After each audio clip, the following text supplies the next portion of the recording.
Hi, everybody, and welcome to AI TV. My name is Nick Bradshaw. I'm the host and also the curator of AI Expo Africa. We're broadcasting live today from our online show, which is our 4th edition of AI Expo Africa. And it gives me great pleasure to welcome Stephen Ibaraki, who's a leader in the global AI for Good movement. We're very honored to have him speak at our event this coming week on the topic of Society 5.0. Stephen, welcome to AI TV and welcome to AI Expo from the West Coast of North America in Canada. Welcome to the show. Well, it's a real pleasure, Nick. You got an amazing conference. It's just outstanding. One of the world's showcases, definitely Africa's a showcase in AI, and you've built an incredible community there. So congratulations on what you're doing. Yeah, thanks, Stephen. I mean, we came together, I guess, back in 2019 when I first became aware of the AI for Good community, the AI for Good Global Summit. I think for many people, most people who watch the news or listen to the media about AI, they often associate it with, negative connotations. The bots are taking over, the bots are going to take my job. Whereas what you did and what your colleagues and community have done have certainly opened my eyes to the applications of AI for good. Would you like to perhaps expand on for the audience a little bit about that community and the work that you guys are doing? Well, the United Nations ITU being the International Telecommunications Union, is the host of this outstanding conference but program, which is AI for Good Summit, but AI for Good focus groups, which are working on standards and many other areas. Our community has now grown to 38 United Nations agencies as partners. There's all of these countries that have adopted it as well, and all of these daily programs now. So it's become very, very digital, as you can imagine, where there's programs held every day and so on. And the community has just grown amazingly. And it's become a meme around the world. So can you imagine that, right? Yeah. That people want something for the betterment of the planet, the betterment of humanity. So.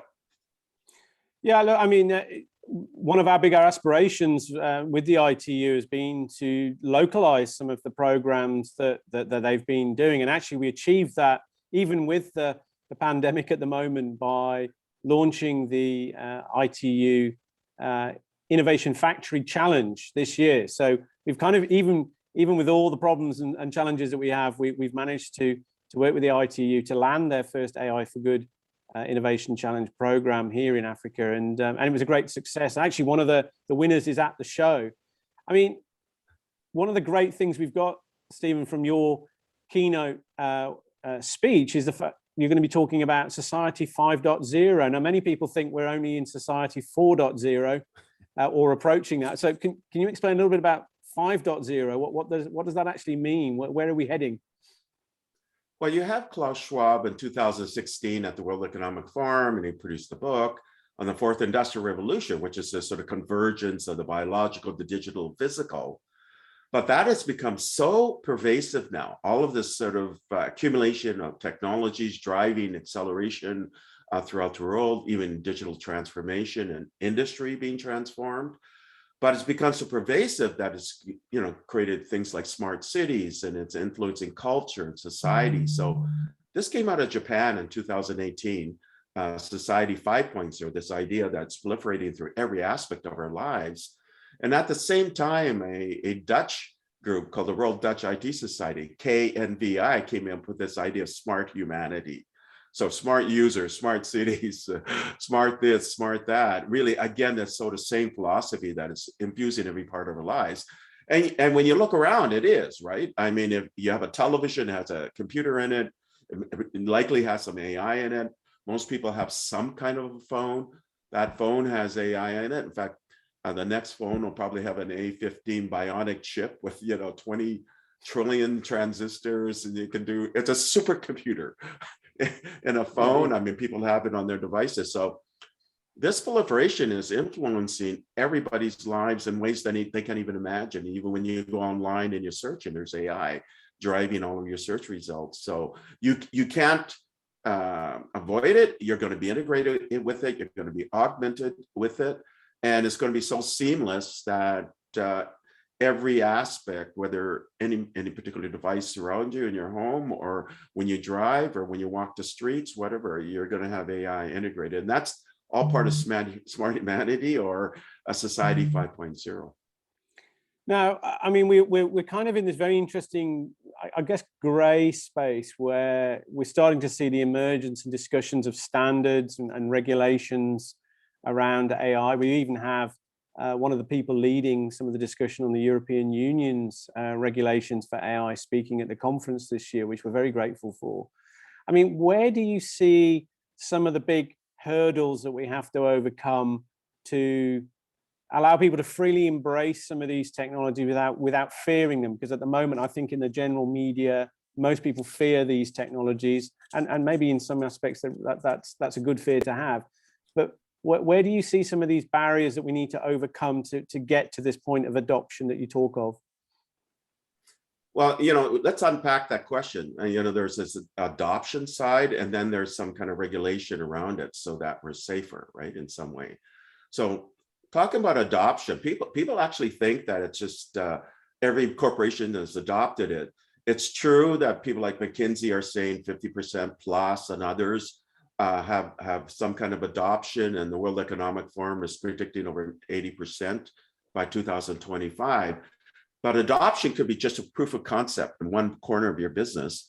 And if you actually look at the data on the adoption side, on enterprises, large companies, typically about 13-14% have really adopted across the enterprise. So we really still have an adoption curve, and that means throughout the entire organization, and migrating to the small and medium-sized businesses as well. So this whole idea of AI is democratizing. In other words, how can we make it easier? You don't have to be a data scientist or PhD to implement it. So all of the big companies like Microsoft, for example, have tools that any sort of regular programmer can utilize to put AI into small and medium-sized businesses. So now we're in this sort of operationalization and moving it in a bigger way throughout all enterprises, even small and medium-sized businesses. So that's on the adoption side.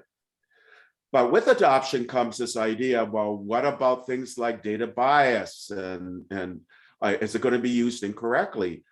And right now, there's over 300 AI frameworks, ethical frameworks and principles out there, and it's growing. So, and all of those frameworks, though they're principles, how can you use this? So now it's operationalizing it, meaning, how can I take all of those principles and frameworks and use it so that I can develop great software? I can develop great products that use it. And that's happening. ISO is moving into the operationalization of it. The IEEE has moved into this area as well. If you look at Microsoft, they're doing that through AI Business School. They got ethical elements driving every aspect of what they do. Google and others as well.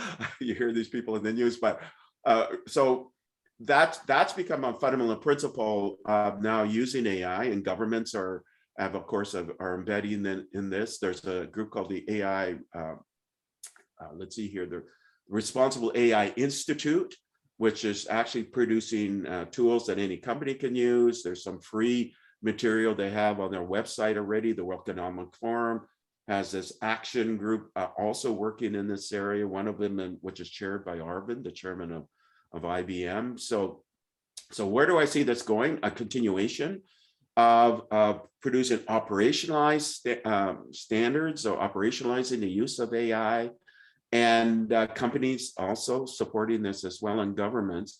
Of course, you're not going to always get a situation where everybody's going to follow, and then maybe that's a problem. But at least if you can get many following, and the European Union announcing in April that, yes, we are now going to regulate. We're going to produce laws around this area. It makes the whole world look at it. And in fact, I even talked about it. I keynoted a conference for 4,000 CEOs, the VL Summit, and it was in May. So I talked about it, and there were a lot of questions on it because business, what does that mean, right? How am I going to use it? But so this is good. We're building out, it's maturing, and then ultimately it's going to make it safer. As AI, it's embedded into every aspect of our lives. Yeah, so I mean, great perspective, Stephen, and also, I mean, I'll put some of those links where I can in the YouTube film when we upload it. I mean, the big question that many people have, and I guess this is the theme that people keep coming back to through the media, is this kind of mass job loss and things like universal basic income. With someone like yourself who's so close to the debate, what's the latest thinking on that? Are we going to see? Yes, there are going to be some losses, but then we're going to see this creation of a whole range of new jobs, new categories of work that we've perhaps never really thought of, or that could expand, which are very small right now. What's your view on that? It's interesting. I was asked to keynote various organizations on Wall Street in New York, and because I'm part of many sort of private communities of CEOs and CXOs and investors. And even then, in 2018, when we're looking at the data is actually indicating a net job gain. So there's definitely not going to be a net job loss. It's actually going to be a gain. And the reason is that AI is going to sponsor new job categories. And you really see that AI is being an augmenting tool. So it's not going to replace them in any sense. It's just going to make you better, make you more efficient. So you're still going to work alongside, automation in whatever form that's going to be. And it's going to create whole new categories of jobs as well. So really what it's going to do is it's going to create a net gain. And we were even seeing that a few years ago. So it's not this dystopian idea,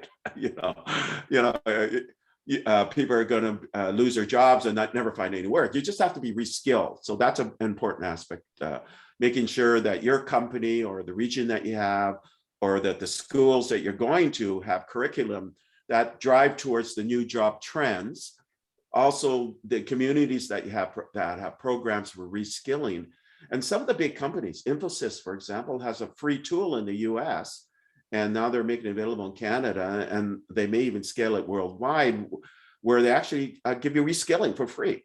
And they even post jobs once you've gone through their free programs online. So. Yeah, I mean, I think that's a very good point, Stephen, in the sense that, I mean, here locally in the Africa region, we also see a proliferation of not-for-profit educational programs, which are really giving young people access to like free modules and learning how to code and learning how to apply data science, even explain the basics about these technologies, so they can actually jump on the bottom rung of hopefully a brand new career ladder. Even if they're not connected to the internet, some of these programs are sending out packs of information to people in more rural communities to learn about these things. So I think the speed at which skills have to evolve to keep up, I think, is one of the biggest challenges. And as you say, large companies are doing a big job to at least educate people about some of these things. Stephen, I mean, we could carry on this conversation for hours and hours, but I mean, if we were to wrap up, and I'm going to put an extensive link below about yourself and your bio and all the work that you do. But if we were to say, what would be a parting message that you could give to people about things like AI for good, Society 5.0, and where we're all heading? It's a great opportunity for everyone to get engaged in some way. So take the time to learn more, to try to practice. You in Africa, for example, you got John Camara. He's a speaker, and he has Ada Labs and the AI Center of Excellence. So he's training people in this area. Companies are actually making huge investments in this area as well. But I see Africa as the next great greenfield of talent that's going to be used worldwide, and it's going to be leveraged by not only in Africa, but also worldwide as well. So I think it's a great growth opportunity, specifically in Africa. And in fact, all of the colleagues I know are looking for Africa as the amazing miracle which will drive the planet for good use of technology, and even leapfrogging and impacting in a positive way. So. Well, Stephen, I just want to say thank you very much for taking a part of your valuable time to spend time with us today on AI TV at AI Expo Africa Online. We really look forward to hearing your keynote address, which will also be online and on demand, so people can watch it 24/7 forever. And again, just to say thank you for joining us, Stephen. It's a pleasure to talk to a global leader who's pioneering in this field, and we wish you well with your ongoing work. Thank you for joining us. Oh, well, thank you. And Nick, amazing conference, amazing work you're doing too as well. So thanks very much.